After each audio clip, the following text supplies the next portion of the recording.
இன்னும் ஒரு ரெய்டு நடந்தால் அதிமுகவை பாஜகவுடன் எடப்பாடி பழனிசாமி இணைத்து விடுவார் என துணை முதலமைச்சர் உதயநிதி ஸ்டாலின் தெரிவித்துள்ளார். சென்னை வடக்கு மாவட்ட திமுக சார்பில் 48 இணையர்களுக்கு திருமண விழா நிகழ்ச்சி நடைபெற்றது.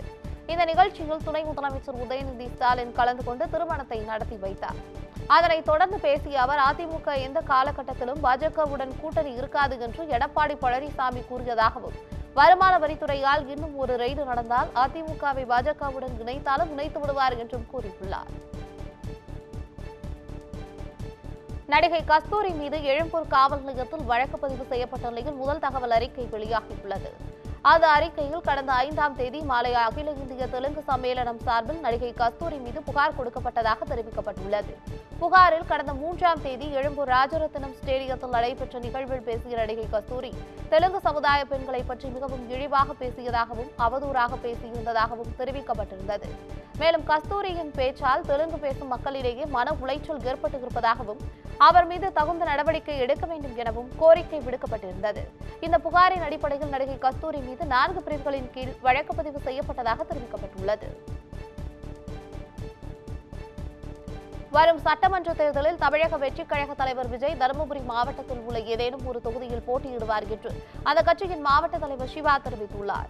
தமிழக வெற்றிக் கழகத்தின் வழக்கறிஞர் பிரிவு ஆலோசனைக் கூட்டம் மாவட்ட தலைவர் சிவா தலைமையில் தருமபுரியில் நடைபெற்றது. அப்போது தருமபுரி மாவட்டத்தில் மாற்றுக் கட்சியில் இருந்து தமிழக வெற்றிக் கழகத்தில் இணைந்தவர்களுக்கு கட்சி துண்டுகள் அணிவித்து மரியாதை செய்யப்பட்டது. நிகழ்ச்சியில் பேசிய சிவா, தருமபுரி மாவட்டத்தில் உள்ள 5 சட்டமன்ற தொகுதிகளில் ஏதேனும் ஒரு தொகுதியில் விஜய் போட்டியிடுவார் என்று தெரிவித்துள்ளார்.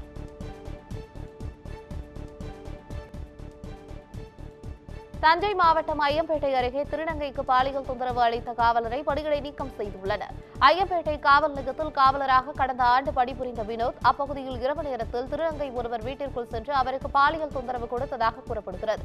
இதுகுறித்து துறை ரீதியாக நடைபெற்ற விசாரணையில் காவலர் வினோத் திருநங்கையை பாலியல் தொந்தரவு செய்தது உண்மை என்று தெரியவந்துள்ளது. தற்போது திருவோணம் காவல் நிலையத்தில் காவலராக பணியாற்றி வந்த வினோத்தை தஞ்சை மாவட்ட எஸ்பி பணியிடை நீக்கம் செய்து உத்தரவிட்டுள்ளார்.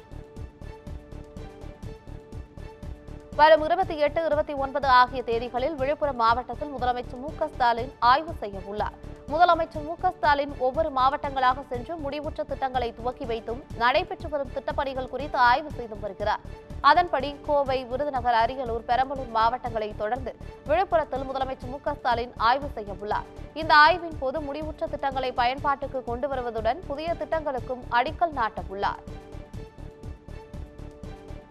திருச்சியில் சித்த மருத்துவமனை மற்றும் பல் மருத்துவமனை அமைப்பதற்கான நடவடிக்கை எடுக்கப்படும் என்று அமைச்சர் கே.என். நேரு தெரிவித்துள்ளார்.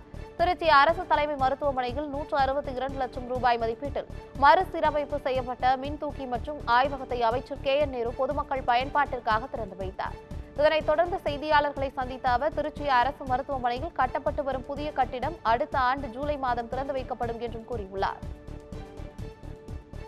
இருக்குதா இல்லையான்னு கண்டுபிடிக்கிறது 7 நாள் ஆகும். இது கிட்டத்தட்ட ஒரே நாளில் கண்டுபிடிச்சி அந்த கிருமியை எப்படி அழிக்கிறதுங்கிறது அது கண்டுபிடினா 7-8 நாள் ஆகும். அது 4 மணி நேரத்தில் என்ன மருந்து கொடுத்தா நீங்கள் அந்த மிஷின் 1.25 கோடி ரூபாயில் நாளை மாண்பு தமிழக முதலமைச்சர் இந்த மகாத்மா காந்தி பெரிய மருத்துவமனைக்கு தந்திருக்கிறார்கள். அதையும் திறந்து வைத்திருக்கிறோம். இந்த கட்டடம் 100 கோடி ரூபாய்க்கு முதலமைச்சர் கொடுத்தாரு. அது எப்போ முடியும்னா 7வது மாதம் முடிஞ்சாலும் முதலமைச்சர் வந்து திறக்கிறதுக்காக சொன்னாங்க. தமிழகத்திலிருந்து கிடைக்கும் வரி வருவாயில் 50 விழுக்காட்டை தமிழகத்திற்கே ஒதுக்க நிதி ஆணையம் பரிந்துரைக்க வேண்டும் என்று பாமக தலைவர் அன்புமணி ராமதாஸ் வலியுறுத்தியுள்ளார். இது தொடர்பாக அவர் வெளியிட்டுள்ள அறிக்கையில், மத்திய அரசின் வரி வருவாயில் மாநிலங்களுக்கு ஒதுக்கப்படும் நிதியின் அளவு இப்போதுள்ள 41 விழுக்காட்டில் இருந்து 50 விழுக்காடாக அதிகரிக்கப்பட வேண்டும் என்று கூறியுள்ளார்.